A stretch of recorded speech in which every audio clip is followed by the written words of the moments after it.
please subscribe to the channel before watching the video. Hey guys, tonight we begin with the rowdy, smoky, and slightly sticky world of the medieval tavern. The unsung heart of every town, the unofficial news center, and the only place where a knight, a farmer, and a bard could all get equally drunk and equally robbed. It wasn't just a place to drink. It was a place where danger, laughter, and disease mingled freely beneath a thatched roof. So before you get comfortable, take a moment to like the video and subscribe, but only if you genuinely enjoy what I do here. And let me know in the comments where you're retuning in from and what time it is for you. It's always fascinating to see who's joining us from around the world. Now, dim the lights, maybe turn on a fan for that soft background hum. And let's ease into tonight's journey together. You've trudged through a muddy street that smells like a blend of horse, smoke, and questionable soup. It's raining, of course, or just finished, so everything's slick, including your only pair of shoes. You're tired, you're hungry, and you've nearly been run over by a cart full of turnips twice. You need a drink. So, how do you find a tavern in a medieval town? There are no glowing signs, no Yelp reviews, and certainly no GPS. What you do have are your ears. Just follow the noise. Somewhere past the blacksmith's cess-forge and the fishmonger yelling about his fresh river eels is a chorus of laughter shouting and someone aggressively singing about a goose. And there it is, a crooked wooden building leaning slightly, as if even the architecture has had one too many. Hanging above the door is a wooden sign barely legible, with a crude painting of, is that a barrel or a bear? Or maybe both. Either way, this is it. Welcome to the tavern. The front step is slick with ale, and as you push open the heavy iron-hinged door, it lets out a creak so long and dramatic it might qualify as its own form of entertainment. Instantly, warm air and the rich perfume of smoke, wet wool, stale beer, and mystery meat hit your face like a drunken handshake. You've made it. Inside, the ceiling is low enough to make tall men duck and drunk men bump their heads. The floor is dirt, not metaphorically, literally, though someone's laid down straw in an attempt to pretend it's cleaner. It isn't. There are no private booths, no waiters with menus, and no such thing as quiet conversation. This is a medieval tavern, and it only comes in two settings, rowdy and closed, due to fire.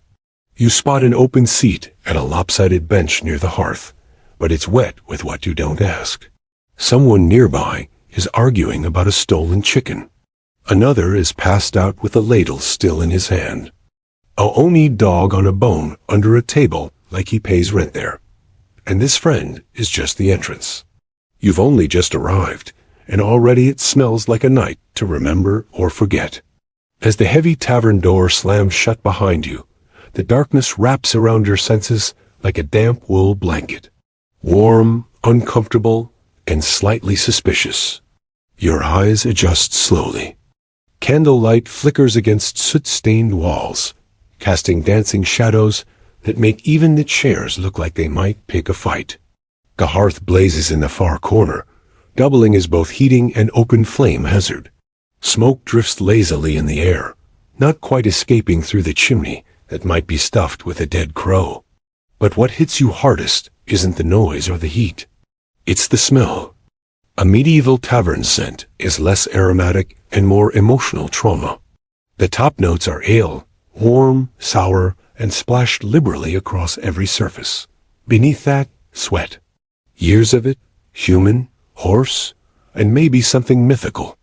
Add a hint of moldy bread, wet straw, and a whisper of boiled onions, and you have a blend no perfumer has dared bottle. The tables are carved with years of initials, crude drawings, and knife scars. They wobble with a kind of stubborn pride. The benches creak under the weight of muddy boots, thick cloaks, and questionable decisions. The floor dirt is promised, but layered with straw, meant to soak up spills, spit, and the occasional unconscious customer. You step carefully. One wrong move, and your foot sinks into something with a texture best left undescribed. The crowd is a living, breathing organism. Loud laughter erupts in one corner, while two men argue about the price of a pig in another. A woman slams a mug down hard enough to spill half her drink, and no one even flinches. A man at the next table stares at you with the dazed look of someone who is either thinking very deeply or forgetting how chairs work. Someone nearby sneezes. The entire left side of the room collectively leans away. And still, despite the overwhelming assault on your modern sensibilities, there's something welcoming here. The tavern is alive. It's rough, raw, and completely unfiltered. The medieval version of a community hub, minus the hygiene and with 400% more shouting. You find your seat. It's a bit damp. It's probably cursed. But for now, it's yours. At first glance, the tavern's layout looks like someone arranged the furniture during an earthquake, and then just decided to leave it that way. There's no blueprint, no bar area, no cozy booths in the back, just a sprawling, uneven spillage of tables, benches, barrels, and the occasional wooden crate being passed off as a seat. Everything is too close together or too far apart, depending on how drunk you are.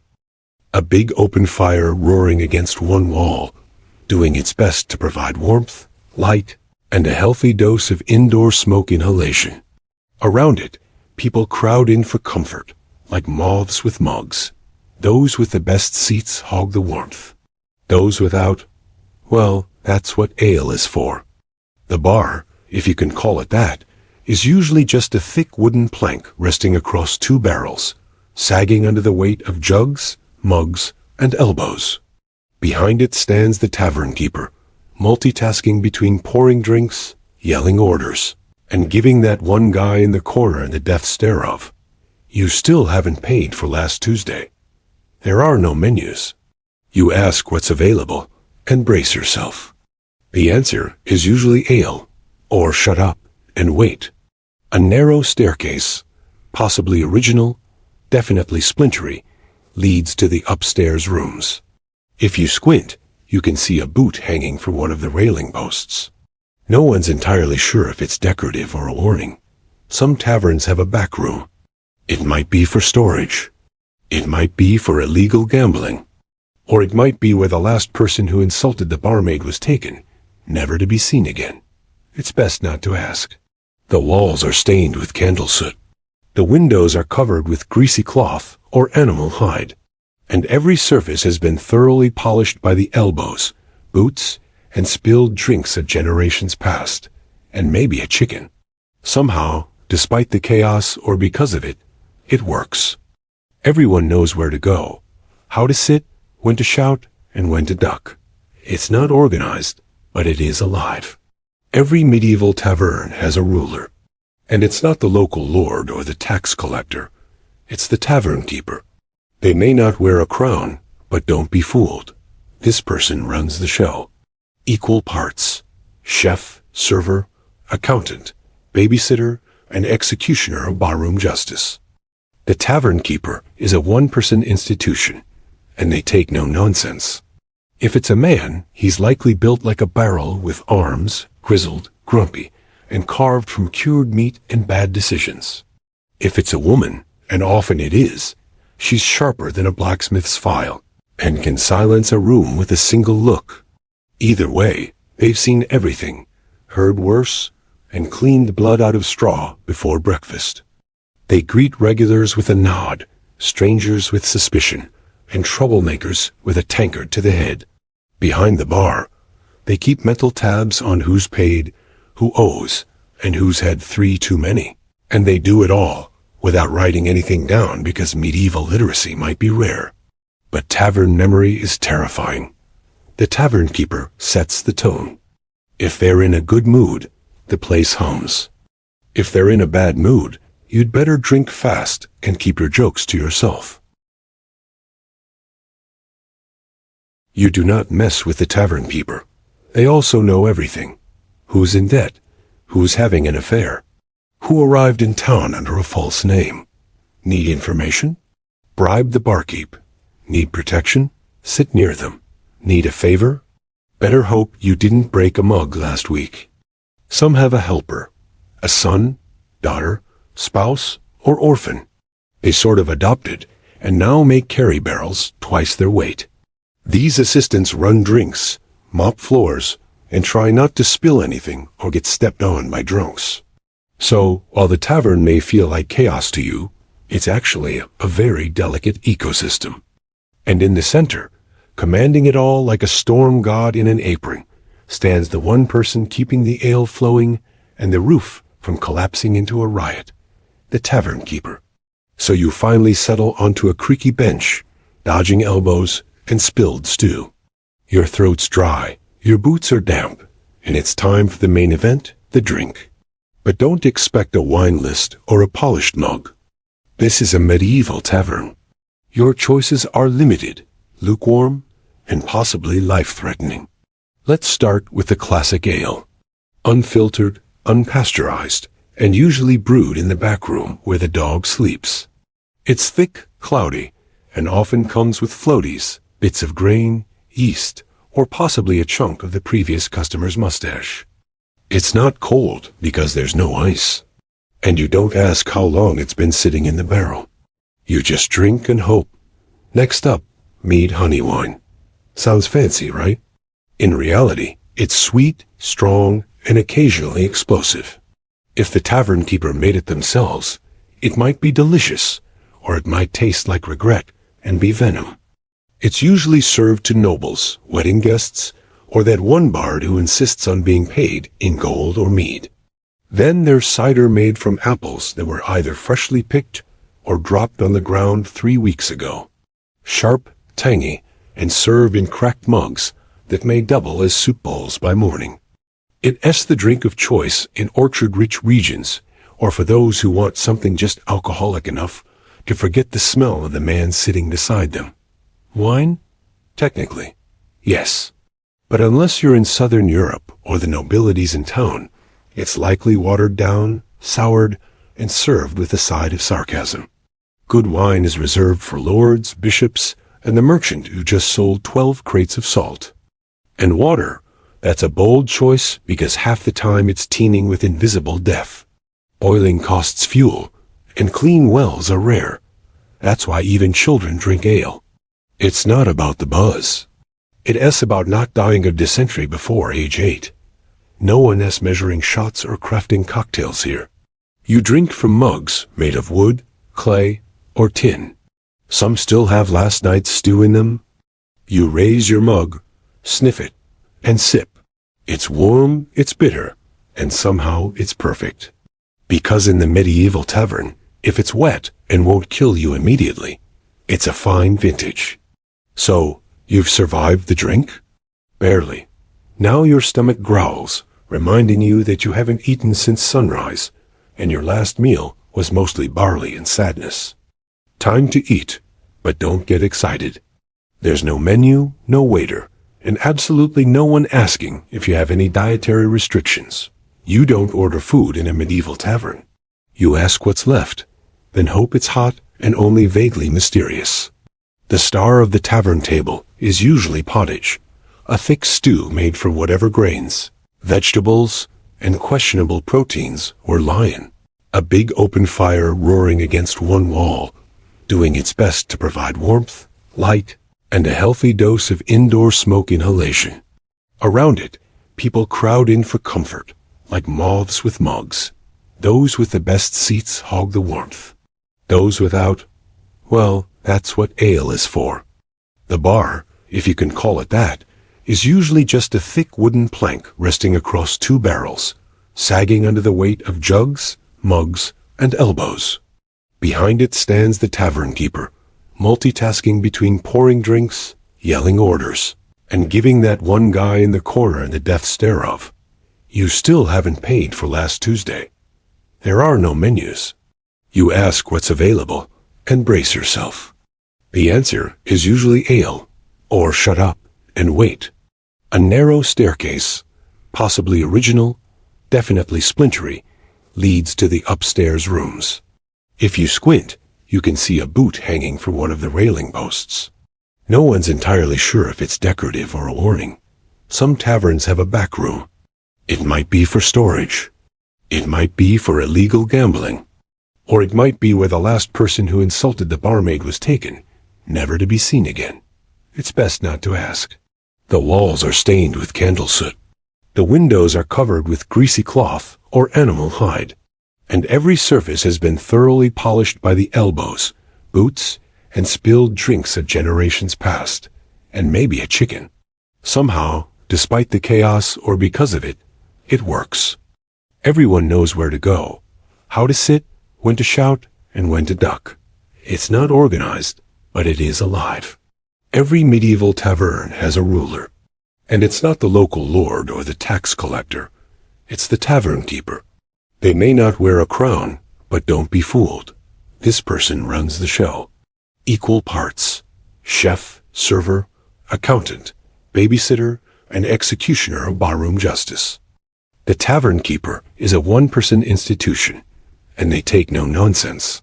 If it's a man, he's likely built like a barrel with arms, grizzled, grumpy, and carved from cured meat and bad decisions. If it's a woman, and often it is, she's sharper than a blacksmith's file, and can silence a room with a single look. Either way, they've seen everything, heard worse, and cleaned blood out of straw before breakfast. They greet regulars with a nod, strangers with suspicion, and troublemakers with a tankard to the head. Behind the bar, they keep mental tabs on who's paid, who owes, and who's had 3 too many. And they do it all without writing anything down because medieval literacy might be rare. But tavern memory is terrifying. The tavern keeper sets the tone. If they're in a good mood, the place hums. If they're in a bad mood, you'd better drink fast and keep your jokes to yourself. They're the referee in every argument, the judge in every cheating scandal, and the first to grab a club when a fight breaks out. You do not mess with the tavern keeper. They also know everything. Who's in debt? Who's having an affair? Who arrived in town under a false name? Need information? Bribe the barkeep. Need protection? Sit near them. Need a favor? Better hope you didn't break a mug last week. Some have a helper, a son, daughter, spouse, or orphan. They sort of adopted, and now make carry barrels twice their weight. These assistants run drinks, mop floors, and try not to spill anything or get stepped on by drunks. So, while the tavern may feel like chaos to you, it's actually a very delicate ecosystem. And in the center, commanding it all like a storm god in an apron, stands the one person keeping the ale flowing and the roof from collapsing into a riot, the tavern keeper. So you finally settle onto a creaky bench, dodging elbows and spilled stew. Your throat's dry, your boots are damp, and it's time for the main event, the drink. But don't expect a wine list or a polished mug. This is a medieval tavern. Your choices are limited, lukewarm, and possibly life-threatening. Let's start with the classic ale. Unfiltered, unpasteurized, and usually brewed in the back room where the dog sleeps. It's thick, cloudy, and often comes with floaties, bits of grain, yeast, or possibly a chunk of the previous customer's mustache. It's not cold because there's no ice. And you don't ask how long it's been sitting in the barrel. You just drink and hope. Next up, mead honey wine. Sounds fancy, right? In reality, it's sweet, strong, and occasionally explosive. If the tavern keeper made it themselves, it might be delicious, or it might taste like regret and be venom. It's usually served to nobles, wedding guests, or that one bard who insists on being paid in gold or mead. Then there's cider made from apples that were either freshly picked or dropped on the ground 3 weeks ago. Sharp, tangy, and served in cracked mugs that may double as soup bowls by morning. It's the drink of choice in orchard-rich regions, or for those who want something just alcoholic enough to forget the smell of the man sitting beside them. Wine? Technically, yes. But unless you're in Southern Europe or the nobilities in town, it's likely watered down, soured, and served with a side of sarcasm. Good wine is reserved for lords, bishops, and the merchant who just sold 12 crates of salt. And water, That's a bold choice because half the time it's teeming with invisible death. Boiling costs fuel, and clean wells are rare. That's why even children drink ale. It's not about the buzz. It's about not dying of dysentery before age 8.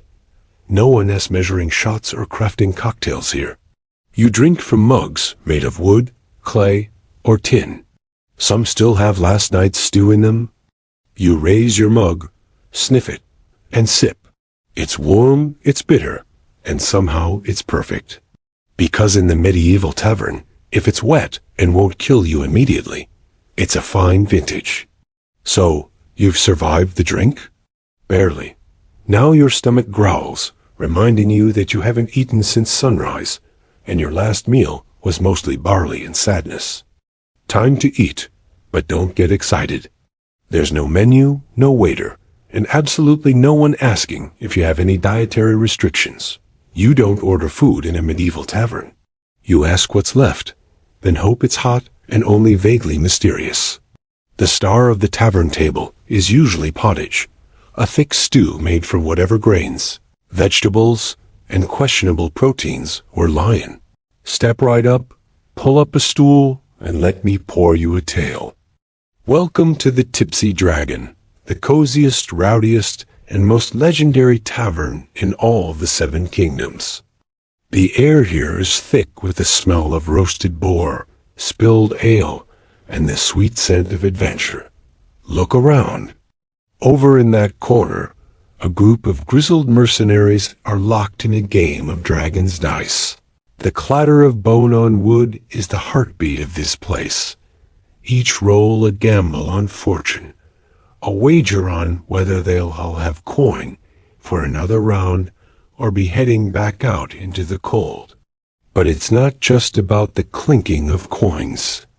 It's about the stories that unfold with every throw. That scarred warrior over there? He just won a map to a forgotten treasure, a prize he's been chasing for years. He's celebrating now, but tomorrow a new journey begins. Now listen closely. Can you hear it? Above the laughter and the clanking of tankards, a bard is tuning his lute. That's Alara, the finest storyteller this side of the Whisperwood. She doesn't just sing songs. She weaves worlds with her words. Tonight, she's telling the epic of Sir Gideon and the Shadow Worm. The whole tavern is captivated, their drinks forgotten. Knights, merchants, even the sneaky-looking rogue in the shadowed booth, all hang on her every word. In this tavern, a good story is worth more than gold. It's a shared experience, a fleeting moment of unity where everyone, from the noblest lord to the humblest stable boy, is part of the same grand adventure, lost in a world of heroes and monsters. But the Tipsy Dragon isn't just about games and sagas. It's a place where hearts connect. See that young blacksmith? His face flushed, stammering as he talks to the apothecary's daughter? He's been trying to work up the courage for weeks. And over there, a knight and a sorceress, their hands brushing as they share a quiet joke. They met right here, 2 strangers brought together by a shared quest, and found something more valuable than any enchanted sword or powerful spell. In the warm glow of the hearth, amidst the chaos and cheer, quiet romances blossom. These connections, these whispered promises and stolen glances, are the real magic of this place.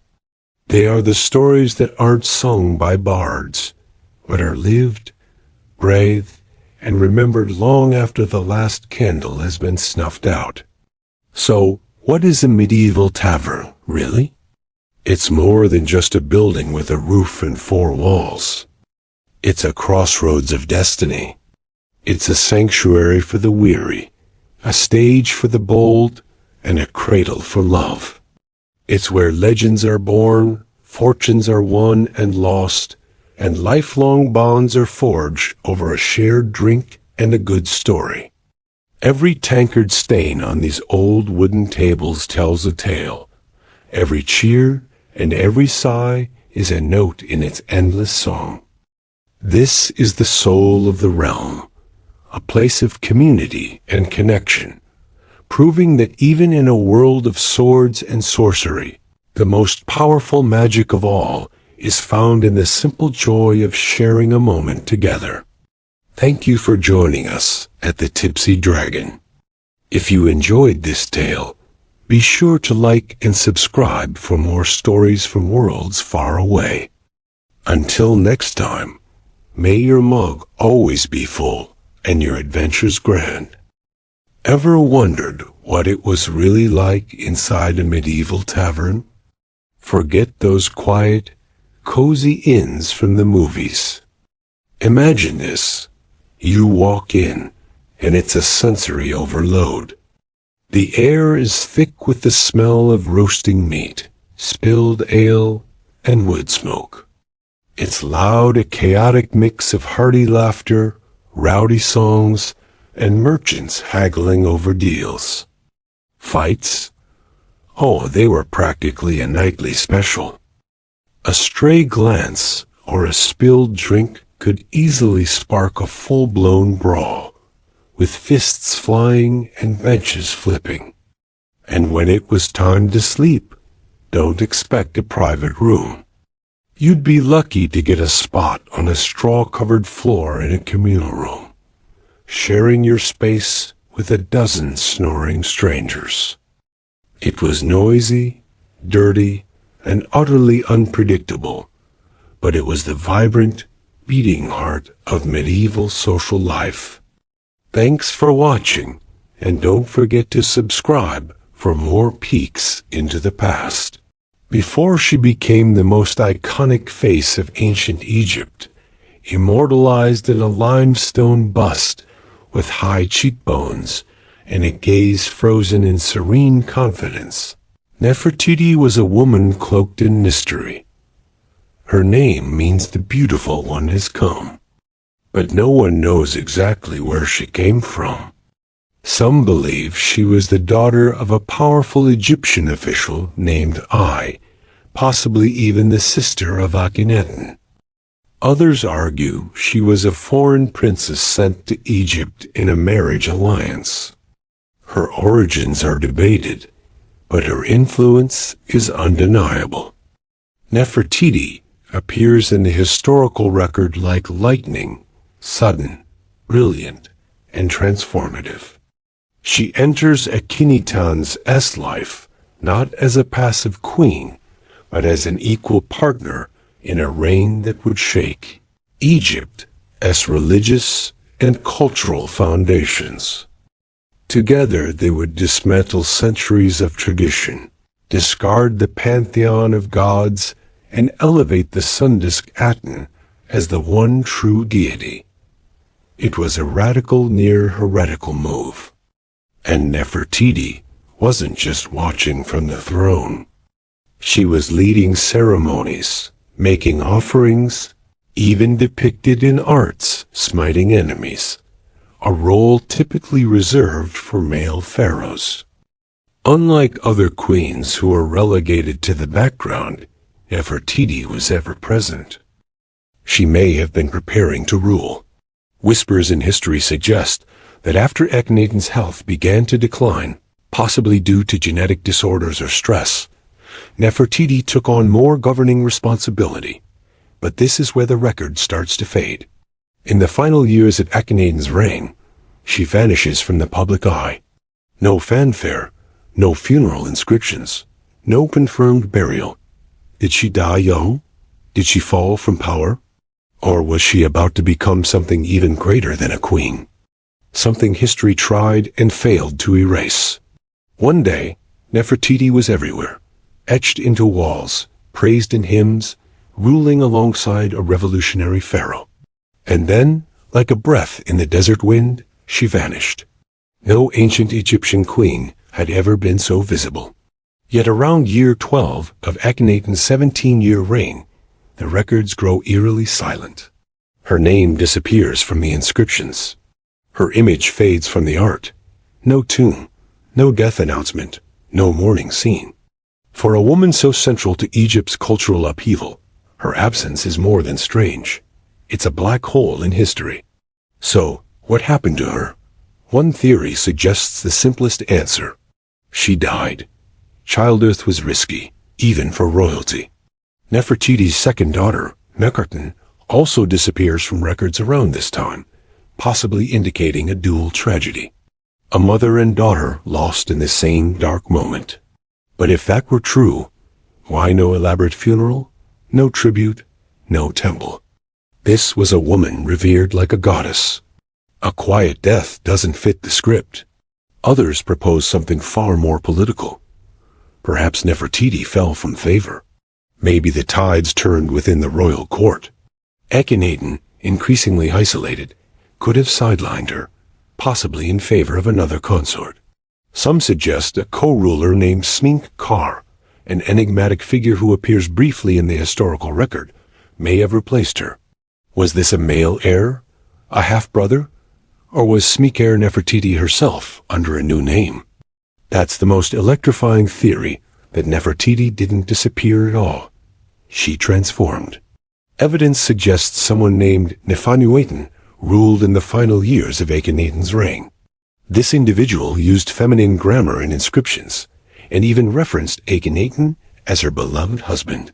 Could this have been Nefertiti, crowned as pharaoh in her own right? If so, she would have joined the rarest ranks in Egyptian history. A female king like Hatshepsut before her. But even this theory dissolves in sand. Nefertiti's reign ends abruptly. And then comes a name more familiar. Tutankhaten, later Tutankhamen, a child king who would reverse his parents' reforms and restore the old gods. If Nefertiti did reign alone, it was short. And if she was Smenkhkare or Nefernueten, she ruled as a ghost queen, visible only in hints, half-carved carts, and broken relics. A puzzle missing its centerpiece. And so, just as suddenly as she arrived, the most powerful woman in Egypt disappears. But her legend that was just beginning to take shape. As the dust of Amarna began to settle, a new figure emerged. A boy king barely old enough to hold a scepter. His name was Tutankhaten, later changed to Tutankhamun, and he would become the most famous pharaoh in the world, not for what he did in life, but for the treasures found in his untouched tomb. But what matters here is this. Who was his mother? The historical records are frustratingly silent. His father was almost certainly Akhenaten, but the identity of his mother remains shrouded in confusion. Some scholars argue that Nefertiti was his stepmother. Others speculate she may have been his biological mother, pointing to art and timing that seems to place him as a young child during her final public appearances. If Nefertiti truly bore Tutankhamen, it would make sense. His early reign was clearly guided by someone with a steady hand, and his decisions to reverse his father's religious revolution may not have been entirely his own. And that's where the intrigue deepens. Who was steering the ship during Tutankhamun's fragile reign? The boy king was only about 9 when he took the throne. A child can't restore a religious empire alone. Someone was behind the scenes. Someone experienced in court politics, religion, and public symbolism? Could it have been Nefertiti ruling from the shadows? Or was it the high priest Ai, her possible father? Or perhaps both working together to erase the chaos of Amarna and return Egypt to its old gods? One of the more compelling pieces of evidence comes from a golden shrine found in Tutankhamun's tomb. It shows a woman anointing the young king. A woman with features eerily similar to Nefertiti. If that was her, it means she may not have vanished at all, but stayed at the heart of power in a more discreet form. Still, without a named tomb, without a confirmed mummy, we are left with only fragments. If she did guide Tutankhamun, her fingerprints are everywhere, but her name is gone. Scrubbed from temples, left out of king lists, as though someone tried to erase the memory of a woman who once ruled like a god. And yet, the irony is rich. Tutankhamun's fame would resurrect her image. because in searching for his story, the world stumbled upon hers. For someone who stood at the center of Egypt's most radical era, queen, priestess, possible pharaoh, Nefertiti left behind no confirmed tomb. Not a single monument bears her death rites, no sarcophagus, no orrery mask, no inscription whispering her final words to the gods. It's as though she evaporated. This absence has haunted Egyptologists for over a century. In a culture obsessed with the afterlife, where every noble was embalmed, mummified, and buried with instructions for the soul's journey, how could one of the most powerful women in Egyptian history be lost? Theories abound. One possibility is that she was buried hastily and without ceremony in the waning years of the Amana period. Perhaps her radical legacy made her dangerous in the eyes of the new regime. Her tomb may have been dismantled, her name defaced, part of the sweeping effort to erase the memory of Akhenaten's heresy. After all, the return to traditional gods was swift, and vengeance in stone-cut hieroglyphs was common. Another more tantalizing theory suggests her tomb was never truly lost. It was simply misidentified or still hidden. Some researchers propose that she lies within the Valley of the Kings itself, concealed behind the walls of Tutun's tomb. In 2015, radar scans of KV62, the famed tomb of King Tut, indicated possible hidden chambers. Was Nefertiti buried just inches away, sealed off and forgotten beneath layers of history and gold? That idea captured the world's imagination, a queen sleeping just beyond reach. Egyptologists held their breath, but further scans yielded inconclusive results. Excavations slowed, funding dried up, and once again, Nefertiti retreated into myth. Yet her absence is loud. We have her images, dozens, perhaps hundreds, her likeness captured in stone and pigment. Her bust, now in Berlin, still gazes with unfathomable grace across museum glass, as if she knows something we don't, as if she's waiting. Every year, new digs continue in Amana and the valley. Every year, whispers stir. Could a sealed chamber finally give up her secrets? Could a cartoon and forgotten sand spell her true name? Or is she destined to remain the eternal riddle, an unfinished sentence in the story of Egypt? If history buried her, it didn't succeed for long. Because the search for Nefertiti never truly stopped. It only deepened. If her tomb was never found, and her body never identified, why do we still remember Nefertiti? The answer sits behind museum glass, beneath soft lights in Berlin's Noah's Museum, a painted limestone sculpture that has captivated the world since its rediscovery in 1912. The bust of Nefertiti. She gazes forward with poise and serenity, her long neck graceful, her blue crown distinct, and her features so refined they almost feel modern. One eye is unfinished, perhaps left that way intentionally, or perhaps a forgotten detail during the workshop's final days. Yet even incomplete, she is timeless, unforgettable. The bust was discovered by German archaeologist Ludwig Burchard in the ruins of the sculptor Thutmose's studio at Amana. When he brushed away the dust and revealed her face, he knew instantly what he had found. In his diary, he wrote, "No use describing it. You have to see it." And once the world did, Nefertiti became not just a historical figure, but a global symbol of beauty, of power, of ancient enigma. But even her bust is not without controversy. Germany acquired the artifact during a time of loose antiquities laws, and Egypt has been requesting its return for decades. To the Egyptians, she belongs home in the land whose sun once touched her skin, where she stood beneath the Ten's rays. But Germany has refused. They claim her fragility makes her unsafe to travel. Others say it's about prestige. Nefertiti brings in crowds. She is, after all, their Mona Lisa. Still, her presence, wherever she may be, has changed how the world sees ancient women. She wasn't just a passive beauty. Her bust captures something regal, assertive, almost challenging. She looks like someone who held secrets, made decisions, changed the course of empires, and she did. It's remarkable how a single sculpture, delicate and silent, can resurrect someone lost to time. We may never find her tomb. We may never know how she died. But through this bust, Nefertiti achieved something extraordinary. She became immortal not in gold, but in human memory. The face may be still, but the story it tells that continues to speak louder than ever across the centuries. Nefertiti's story lives somewhere between stone and silence, between what we know and what we want to believe. Few figures in ancient history have inspired such relentless fascination and such profound mystery. She is a paradox, one of the most documented women of her time, and yet still largely unknowable.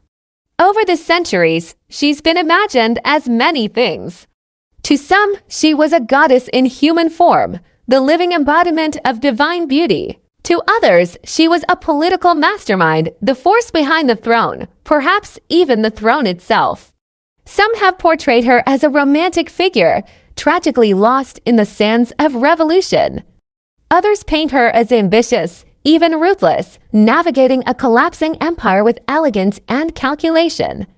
But what do we truly know? We know she was more than a royal wife. Her imagery rivals that of kings, her presence during religious rites, royal ceremonies, and even scenes of battle reveals a woman not just beside power, but wielding it. In a patriarchal world, she carved out her own space, not through rebellion, but through presence, through poise, through sheer command of the visual and spiritual language of her time. We know she was central to one of history's boldest religious shifts. While Akhenaten may have envisioned the monotheistic sun cult, it was Nefertiti who embodied it. She was the human face of a divine ideal, the bridge between the Aten above and the people below. She didn't just serve the gods, she was their image. And we know that after her disappearance, her memory was nearly erased. The backlash against Akhenaten's regime swept her name into oblivion. Her statues were smashed, her inscriptions were defaced. Her role in history intentionally buried, yet here we are 3,000 years later still whispering her name. Why? Because myth has a way of surviving where facts cannot. Because when a woman becomes both an icon and an enigma, she slips into a space where time can't reach her. Because sometimes the questions echo louder than the answers. And maybe, just maybe, that's exactly how Nefertiti wanted it. To be remembered, not explained, to be admired, not contained. To live forever, not as a woman of one tomb, but as a queen of endless speculation. More than 3 millennia have passed since Nefertiti last walked beneath Egypt's sun. Yet her shadow still stretches across our world, etched in museum glass, whispered through academic halls, splashed across the pages of novels and screens of documentaries. Unlike most historical figures, she hasn't faded into the past. If anything, she grows larger with time. There's something irresistible about her, not just the beauty. We've seen beauty before. It's the mystery. The deliberate blank spaces in her biography feel like a challenge, a taunt, as if she's daring us to try and understand her, knowing full well we never truly will. And in that way, she's become something more than historical. She's become archetypal. Every generation reinterprets Nefertiti in its own image. In the early 20th century, she was an exotic queen, mysterious and submissive. China, where the clouds hang low and the wind hums through bamboo groves, a dragon lies coiled. But it is no myth, no fire-breathing beast of legend. This dragon is made of earth and stone, carved by centuries of calloused hands and patient vision. It is the long G rice terraces known to locals as the dragon's backbone. And its curves ripple across the mountainside, like scales shimmering with water, rice, and ancient pride. From a distance, the terraces resemble a sleeping creature. Hills ripple with rhythmic precision, each layer rising and falling like the sinew of a living form. But step closer, and you'll find something even more alive. Water flows in soft whispers along carefully dug channels. Seedlings flutter in the breeze, and at dawn, the morning mist drapes the landscape like breath rising from the dragon's nostrils. These terraces weren't built in haste. Their story began over 700 years ago, when the Zhuang and Yao people, ethnic minorities with deep ties to the mountains, chose to tame the slopes rather than abandon them. Flat land was scarce, machinery was non-existent, and so they looked to the mountain and asked a simple question. How do we feed ourselves here? The answer took generations. Armed with little more than stone tools and bamboo baskets, they carved the hills inch by inch, year by year. With each level built, they not only shaped the land, they taught it to breathe with them. Rainfall became resource. Slope became sustenance. Rice, the staple of life, began to grow where gravity once ruled. And over time, the terraces began to resemble a dragon in repose. Strong, eternal, sacred. This was more than agriculture. It was harmony, a silent pact between humans and nature. No part of the mountain was wasted, and no part was forced to bend violently. Instead, the people worked with the earth, shaping it in curves and swells, listening to the wind, following the water. Today, the dragon's backbone still feeds entire villages. But more than that, it reminds us what patience can build. In a world racing forward, here lies a dragon that was never chased, only carved. Layer by layer, dream by dream. To walk among the long rice terraces is to step into a world carved by persistence. There is no illusion here. No machine tracks, no corporate survey markers. What stretches across these mountains are the fingerprints of human endurance. Every curve, every slope, every drop of water has been arranged, stone by stone, with hands that knew the pulse of the land. Centuries ago, when the Zhuang and Yao peoples first looked upon these steep and unforgiving hillsides, they did not see obstacles. They saw opportunity. The lands were already taken, the fertile valleys already sown. But up here, amid the rugged peaks, there was possibility. If only they could make the earth listen. With no heavy tools, they began wooden shovels, stone hoes, baskets of mud and rubble, carried on backs worn by time. Slowly, terraces began to form, horizontal veins across the mountain, held in place by hand-stacked stone walls. These weren't accidental cuts into the slope. They were calculated. Each level had to be perfectly balanced, not only to hold water, but to carry it from one tier to the next without waste. One miscalculation could cause an entire section to collapse. Too steep, and the water would rush. Too flat, and it would stagnate. So they measured not with rulers, but with generations of intuition. Children learned from their elders. Elders watched the seasons, and the mountain in time gave in, not with surrender, but with trust. And the result, a landscape that defies nature by flowing with it. From the valley base to the cloud-kissed peaks, these terraces rise like a spiral staircase to the sky. They mirror the topography with elegance, almost as if the mountain grew them itself. But no, the mountain did not shape these curves. Humans did. With no engines, no concrete, no architectural degrees, just time, just trial and error. Just the belief that land, no matter how steep, can be made to serve life. Today, the terraces remain functional, still farmed, still repaired, still respected. No bulldozers, no shortcuts. The old ways survive not because they resist the future, but because they proved something rare. That tradition, when rooted deep enough, can outlast every storm. If the dragon's backbone is muscle and bone, then water is its blood.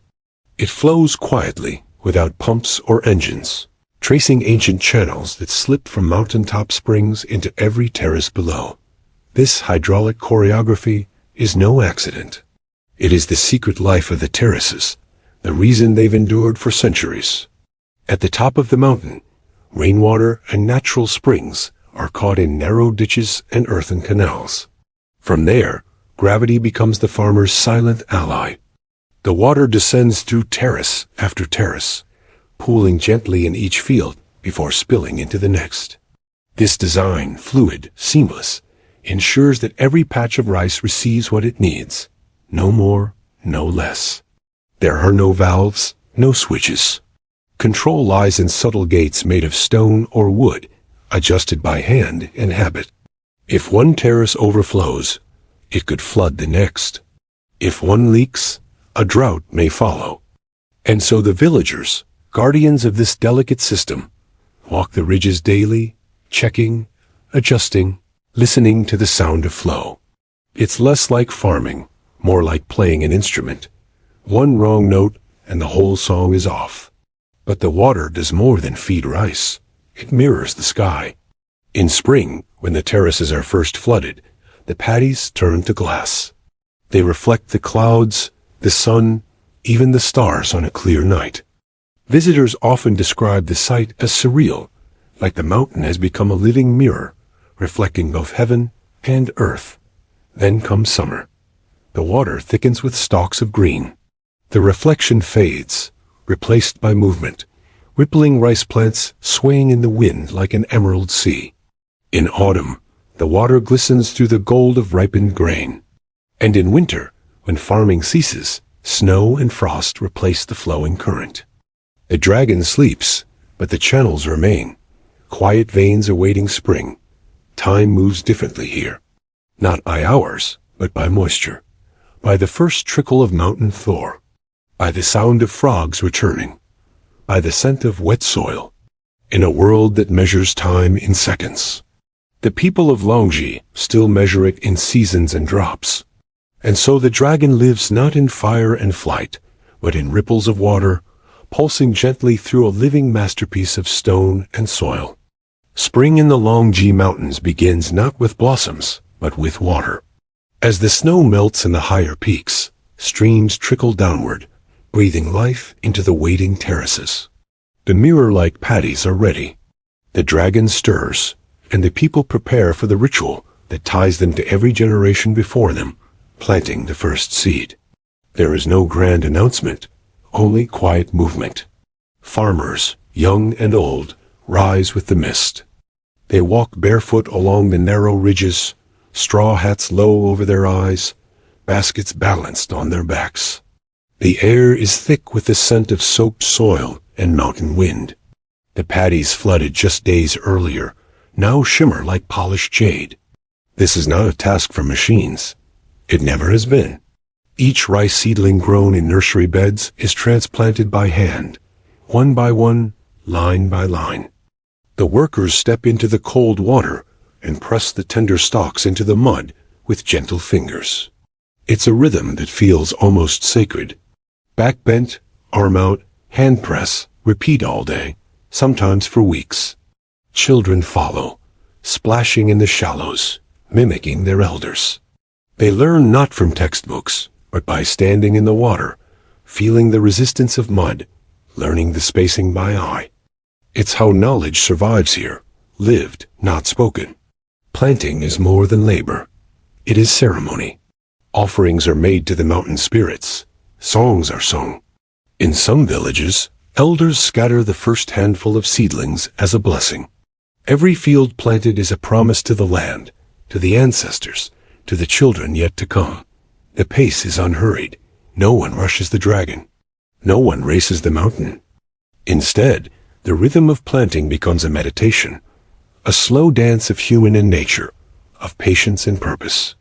And as the days pass, green shoots begin to rise from the watery fields like whispers. From this moment forward, the terraces will grow. Not just rice, but hope. Each seed is a prayer. Each row a quiet defiance against hunger and haste. And so begins the cycle once again, not with noise or fire, but with hands in mud and hearts in the sky. The dragon is awake. The mountain breathes, and the future is planted, one seed at a time. Scattered along the ridgeal lines and nestled in the crooks of the terraces are the heartbeats of the dragon's backbone. Villages like Pingin, Dai, and Jingen. These are not just settlements. They are living museums of heritage where every home, path, and balcony clings to the mountain like a memory that refuses to fade. The houses are built of timber resting on stilts to protect them from the rains and the steepness of the slope. Their rooftops, dark and slanted, mirror the lines of the terraces they overlook. From above, they seem like wooden lanterns floating on waves of green. Inside, life is simple, warm, and deeply communal. Generations share a home. Meals are cooked over wood fires. The smell of rice wine and bamboo smoke drifts into the mountain air. The people here belong to ethnic minorities, the Zhuang and the Red Yao, each with their own language, customs, and stories. You'll recognize the Yao women instantly. Their long black hair, uncut since childhood, is coiled into elegant shapes atop their heads. Some let it fall like silk waterfalls when they bathe in the river. A scene so graceful it borders on myth. Despite modernization creeping up the mountain trails, traditions hold strong. Hand-woven clothes dyed in indigo. Wooden looms creaking in quiet rooms. Music played on reed pipes and bronze drums during village festivals. Weddings still involve ritual dances. The harvest is still welcomed with song. Hospitality is not a transaction here. It's a reflex. Guests are offered tea brewed from local leaves, rice wine in carved gourds, and stories passed down from elders who remember the mountain before electricity arrived. They speak of dragons in the mist, of ancestors who first carved the hills, of spirits who still guard the fields. And though tourism now brings visitors from every corner of the world, the rhythm of village life continues, largely undisturbed. The rice still grows. The rituals still mark the seasons. The terraces, like the people, endure, not by resisting change, but by absorbing it slowly, carefully, like water descending one level at a time. Here, within the dragon's coils, life is not rushed. It flows, it echoes, it remembers. To walk the terraces of Longji is to walk through layers of myth. The hills are not just soil and stone. They're alive with stories whispered through bamboo groves and carried on the wind. For the villagers, these mountains are not merely land. They are sacred beings, shaped by gods, guarded by spirits, and inhabited by tales passed from one generation to the next.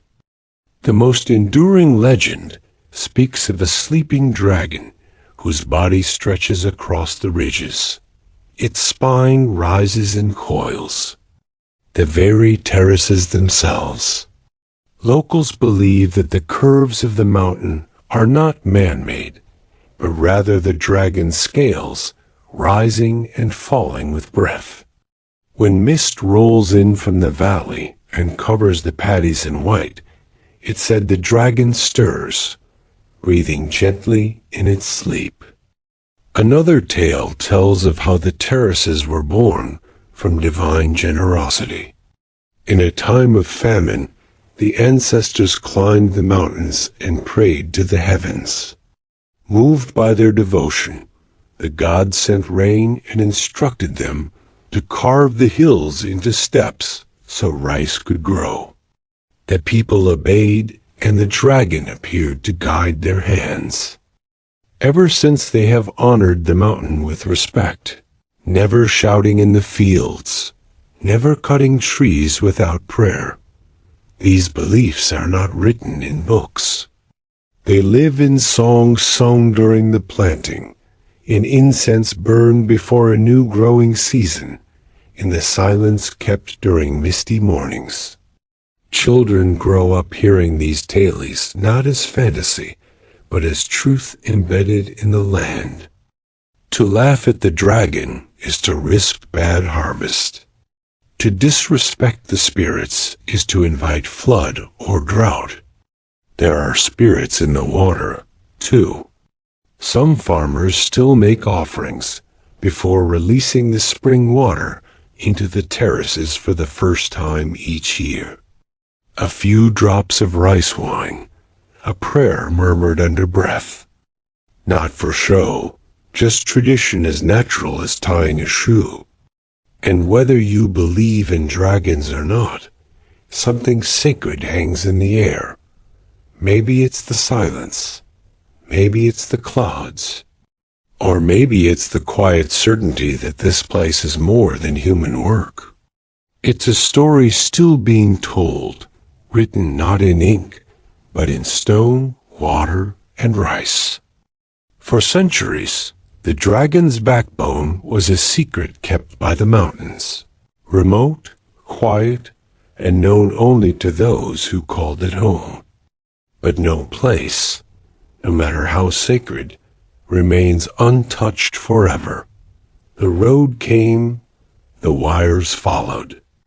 Tourists, cameras, and smartphones climbed the hills alongside the farmers, and the terraces, ancient and weathered, faced a question they'd never had to answer before.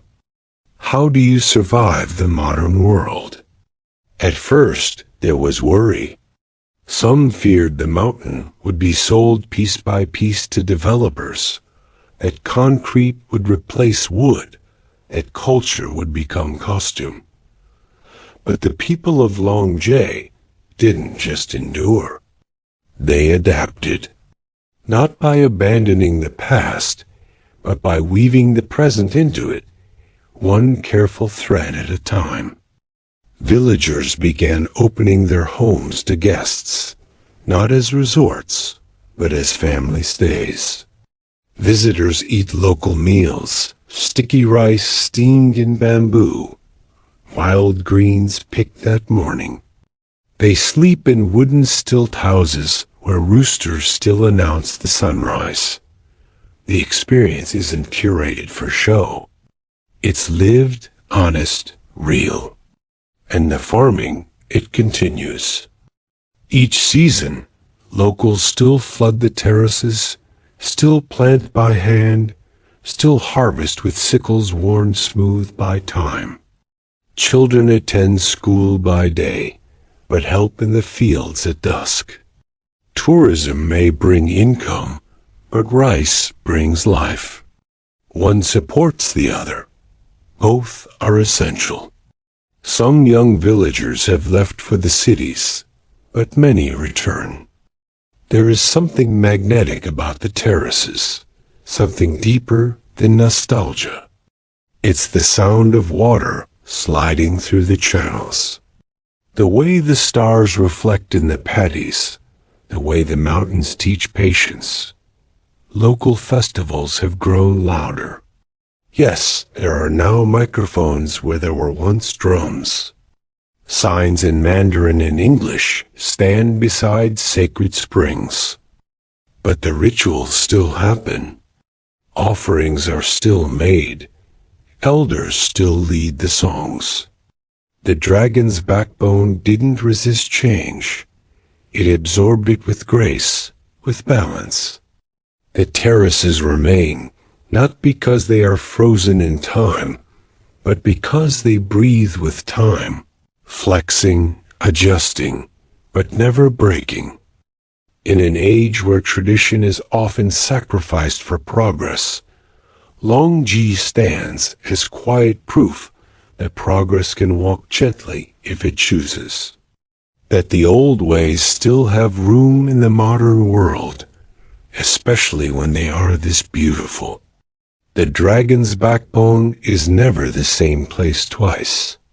With each season, it sheds its skin, transforms its colors, shifts its mood. While cities change in years, the terraces change in weeks, draped not just in light, but in rhythm. To stand among them through a full year is to witness a mountain breathe. Spring arrives like a mirror. The terraces are flooded in prep. The fields ripple in the wind and drums echo through the villages. Families gather. Songs are sung. Sticky rice is cooked. It's not just a season. It's a celebration. The dragon, fully awake, offers its bounty. Winter draws the mountain into stillness. The terrace is empty. The water drains. Snow sometimes falls, dusting the steps in soft white. Other times, Frost clings to the walls like lace. There are no tools in the field, no voices, only silence. The dragon sleeps, resting, waiting. Each season writes a different poem. Spring reflects, summer grows, autumn feeds, winter rests.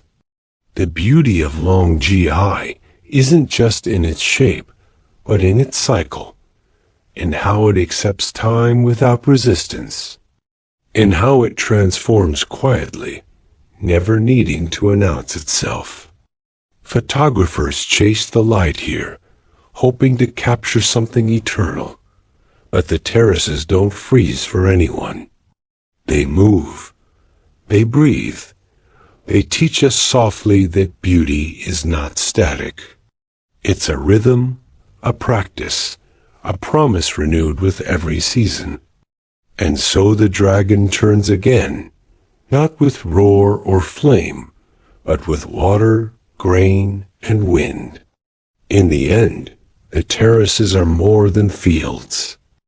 They are a vow, quiet, curved, and carved into the mountainside. A promise passed down from hand to hand, season to season, generation to generation. The dragon's backbone is not just a wonder of agriculture or a masterpiece of engineering. It is the story of what happens when humans choose to live with the land, not against it. There were easier paths. The ancestors of long could have moved to valleys, chased flatter ground, but they stayed. They studied the slope, listened to the stone, followed the water, and in doing so, they made the impossible ordinary, feeding villages on a mountainside. Every curve holds a lesson, not just about rice, but about patience, about legacy, about care. These terraces weren't built in years or even decades. They took centuries. There is no shortcut to harmony, no machine that can replicate the knowledge etched into each stone wall by calloused hands and quiet persistence. And yet nothing about them is frozen. The terraces are alive. They evolve. They bend with the weather, with the needs of the people, with the shape of the world. That's their secret. They were never rigid. They were always fluid. Even now, as the modern world climbs the hills with its signals and screens, the terraces remain grounded. They change, but they do not vanish because their roots are not just in soil. They are in story and ritual, in the simple, enduring act of planting a seed and trusting the sky. To walk the dragon's backbone is to witness a contract between humans and the earth. A contract signed with sweat and sun, renewed with every harvest. It's a reminder that progress does not always mean speed, and that greatness doesn't always roar. Sometimes it murmurs like a stream slipping over stone. And perhaps that is why the terraces speak to so many, from farmers to travelers to dreamers, because they represent what we've nearly forgotten, that the most lasting things in this world are not built with force, but with rhythm, humility, and time. The dragon sleeps, the people endure, and the mountain remembers. But what truly startles are the claims that this figure, a sphinx-like formation submerged near Giza, may predate the pyramids entirely, not by decades, but by millennia. If true, it would shatter the established chronology of Egyptian civilization. The mainstream timeline anchors the Great Sphinx at around 2500 BCE. But this underwater form, if genuinely carved, could belong to an age when the Sahara was still green and the Nile ran wild through a wetter, lusher land. Skeptics, of course, dismiss it as a misidentified rock formation, limestone shaped by water and wishful thinking. But the grooves, the curves, the alignment with celestial markers, it all invites more questions than answers. The site remains unexcavated. Official archaeologists have largely ignored it. Perhaps it's nothing. Perhaps it's everything. A relic not just of Egypt's past, but of a world lost to flood and time. For now, the so-called underwater Sphinx lies quiet, not sleeping, waiting. And if it could speak, one wonders what secrets it would tell, and why so many seem determined not to listen. The legend of the underwater Sphinx moved from whispered folklore to global curiosity in the 1980s. That's when a few independent researchers and divers began publishing strange reports. Accounts of a massive lion-bodied figure partially submerged near the Giza Plateau. Early photographs were grainy, inconclusive, and often dismissed. But they sparked something that couldn't be put back in the bottle: curiosity, and more dangerously, doubt. One of the most vocal early proponents was an amateur Egyptologist who claimed to have seen a weathered monument deep beneath silt and flood layers during a brief drought window. According to him, the figure wasn't an isolated rock or erosion trick.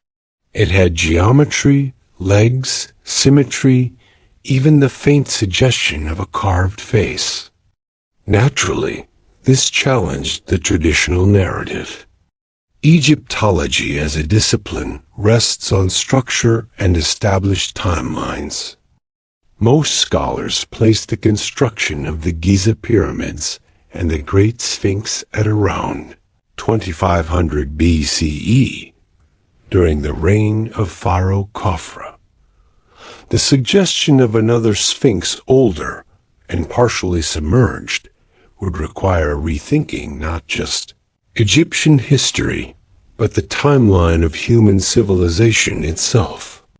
Mainstream academics responded with caution, even disdain. Without peer-reviewed excavation, carbon dating, or stratigraphic studies, the claim couldn't be taken seriously. Many argued the so-called underwater Sphinx was likely a natural formation, limestone weathered by thousands of years of Nile flooding and sediment erosion. In Egypt, they pointed out, nature often mimics the intentional. Wind, water, and time are capable sculptors. But the photos kept circulating. The sonar readings continued to show odd patterns. Too regular, too smooth, too suggestive. And then came the theorists. Authors, filmmakers, and fringe historians began building stories around the mystery. That the Sphinx was a relic of a forgotten civilization, perhaps Atlantean, perhaps pre-dynastic Egyptian, lost in a flood that scoured the Sahara. They pointed to water erosion patterns on the original Great Sphinx, argued for lost technologies, and hinted that what lay beneath the Nile might be far older than accepted memory allows.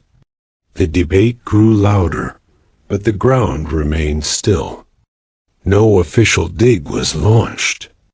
No museum claimed it, and the Sphinx, if that's what it is, remained right where it always had been, buried in silt, caught between myth and mud. The idea that something near Giza might predate the pyramids isn't just provocative, it's revolutionary. If the underwater Sphinx is more than erosion or coincidence, then Egypt's story didn't begin in the 4th dynasty. It began before it, deep in prehistory when the Sahara was a green savanna, and the Nile roamed wider, wilder, and less predictable. This possibility gained traction in the 1990s when geologist Dr. Robert Schoch studied the Great Sphinx itself. He argued that the deep vertical weathering on the Sphinx's enclosure was uncaused by wind and sand, but by rainfall, heavy sustained ancient rainfall, which hadn't touched the Giza Plateau since at least 7000 BCE. That pushed the possible date of the Sphinx back by thousands of years. Well, before the first pharaohs carved names into stone, if water shaped the original Sphinx, could water also have hidden an even older sibling? The so-called underwater Sphinx sits in a lower region near ancient floodplains. Some satellite imagery and ground-penetrating radar suggest possible foundations, rectangular outlines, and deliberate shaping, all buried beneath silt and seasonal water. These signs hint that the site may not just be older than the Sphinx. It may come from a time when nothing in Egypt was yet in hieroglyphs. Supporters of the theory point to Egypt's missing chapters, the gap between the end of the Ice Age and the rise of the first dynasties. During this time, the Nile shifted courses. The Sahara transitioned from wet grasslands to dry desert, and civilizations may have risen and fallen, undocumented and erased. The idea that an ancient people, pre-Hiterate, Pre-Pharaonic, could have shaped a monument of this scale seems implausible to traditional historians. But is it? Göbekli in Turkey was built around 9600 BCE by hunter-gatherers. It features megalithic pillars with carved animals predating Stonehenge by thousands of years. Could Egypt hold a similar secret? An ancient culture that marked the land with stone long before papyrus carried their stories. If the underwater Sphinx was built in such a time, it would change everything we know about human history. It would suggest not just forgotten ruins, but a forgotten age. One that may have whispered to the builders of Giza, leaving behind more than myth, perhaps a monument drowned, then forgotten. Stone doesn't lie, it remembers. And around the site of the so-called underwater Sphinx, it tells a quiet but persistent story, not just of time, but of water. Sediment layers, erosion marks, and flood patterns hint at a history long before the desert became dry. Long before the Nile settled into its familiar course, long before the pharaohs carved their names into history. Geologists who have examined photographs and data from the site near Abu Rosh note peculiar erosion marks, smooth rounded grooves that suggest prolonged exposure to flowing water. Not wind, not sand, but rainfall and movement forces absent from this region for thousands of years. Similar arguments have been made about the Great Sphinx itself, especially its enclosure wall. Critics of the standard timeline point out that the deep vertical fissures seen on the Sphinx's surrounding trench don't resemble wind erosion at all. They mimic rainfall, heavy sustained prehistoric rain. Now at the possible underwater Sphinx site, we see the same signature, only this time hidden beneath a shallow flood basin. During periods of low Nile flow or excavation, parts of the structure are said to rise into view. Lion-like hunches, shoulders, and a foundation that seems too level to be natural. Researchers who have surveyed the area note that the basin is geologically active, with high clay content and evidence of ancient water tables fluctuating violently. The stone there is heavily worn, but not randomly. The wear follows the shape of the structure itself, flowing in lines that suggest deliberate carving, then drowning. Some sediment layers around the site date back to the early Holocene, when Egypt was wetter, greener, and prone to massive flooding. If a monument had been carved then, it could have stood for centuries before being swallowed by mud, forgotten by shifting populations, and buried under the Nile's wandering silt. Skeptics argue this is all coincidence. Natural formations teased into myth by hopeful eyes. But water doesn't form symmetry. It doesn't carve pores. It doesn't create aligned foundations or echo the geometry of a known sphinx just a few miles away. So the question deepens. If water erased this monument from view, what else has it taken with it? And more urgently, how much of history still lies hidden beneath the surface?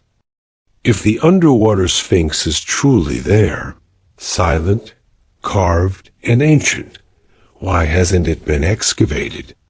Why does it remain beneath layers of mud and silence, passed over by archaeologists, ignored by governments, and left to the currents? The answer, like the artifact itself, lies beneath the surface. Egypt's archaeological institutions are protective, rightfully so. The nation guards its ancient heritage with rigid protocols, strict excavation rules, and an insistence on academic consensus. Digging up any site, especially one that challenges the traditional timeline, requires permits, funding, international oversight, and most importantly, institutional approval. And that approval often rests on one unspoken rule. Do not rewrite Egypt's history without a mountain of undeniable evidence. And that's the problem. The so-called underwater sphinx has never received an official state-sponsored excavation. Independent researchers, foreign academics, and fringe theorists have studied the area, but without formal backing, their findings remain anecdotal, suggestive, but not conclusive. There's also the issue of the Nile itself. The river is not a static feature. It floods, recedes, and shifts over decades. The site where the monument allegedly rests is flood-prone, often submerged for much of the year. Excavation would require draining the area, routing water, protecting nearby ecosystems, and managing structural damage caused by centuries of sediment pressure. That alone would take years, if not decades. Then there are political factors.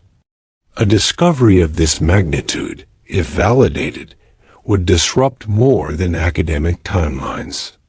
It could challenge established narratives, upset national pride, and attract a media frenzy Egypt might not be eager to welcome.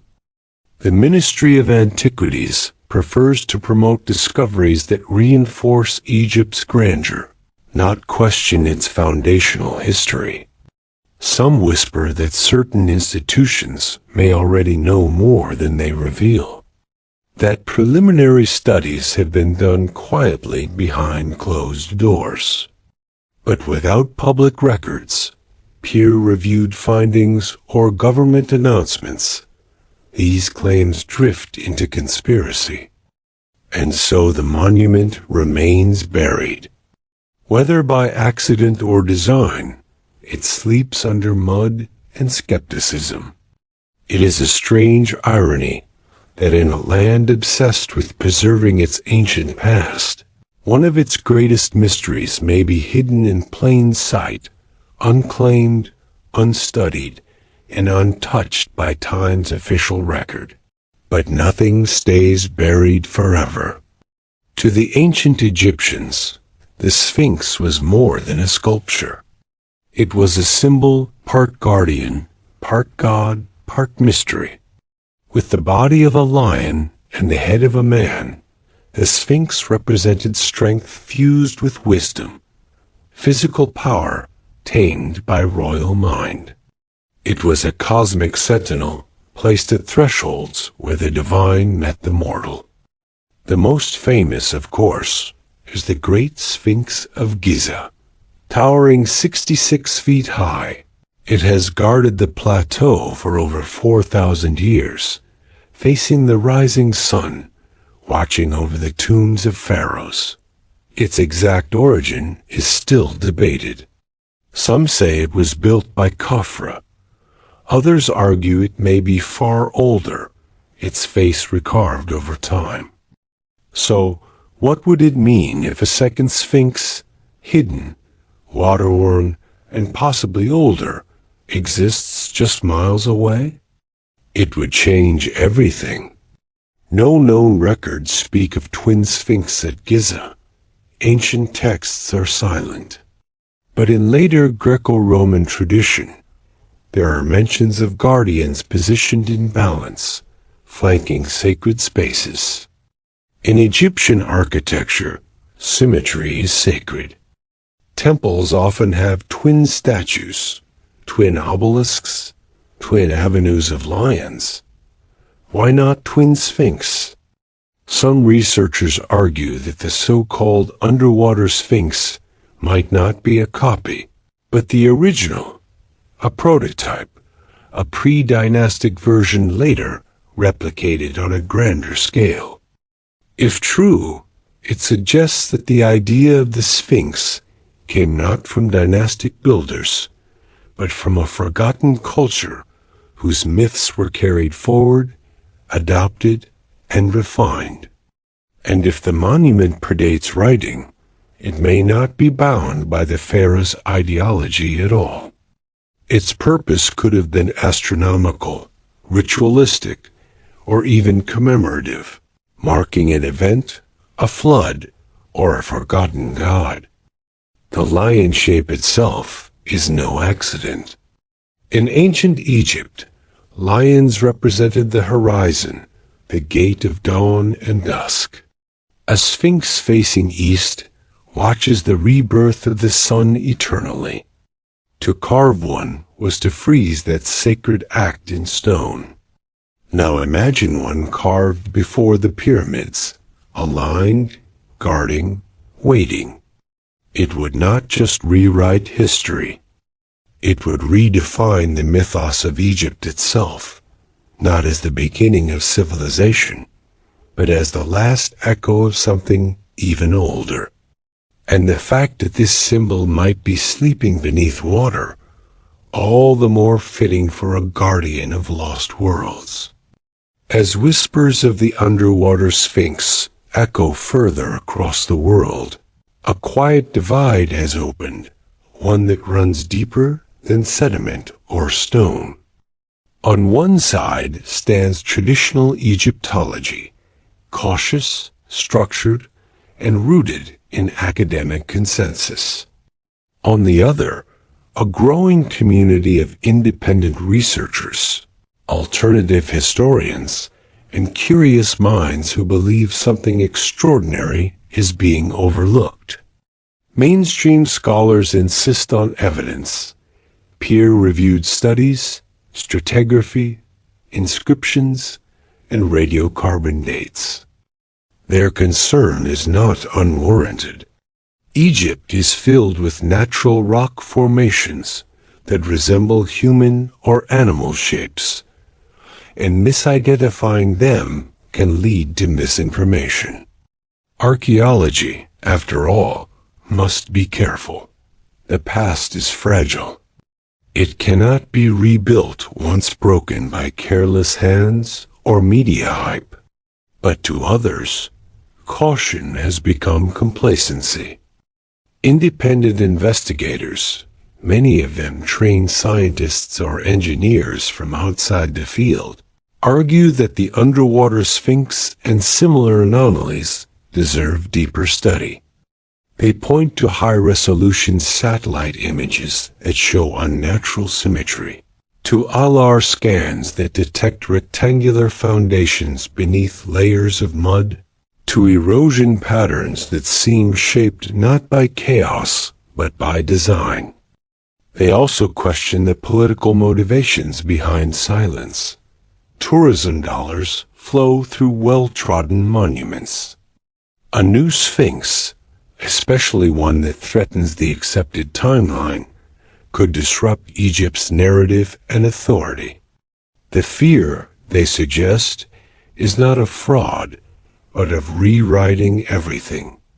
Books, documentaries, podcasts, and conferences now regularly feature the underwater sphinx. It has become a symbol of hidden history, used as both rallying cry and cautionary tale.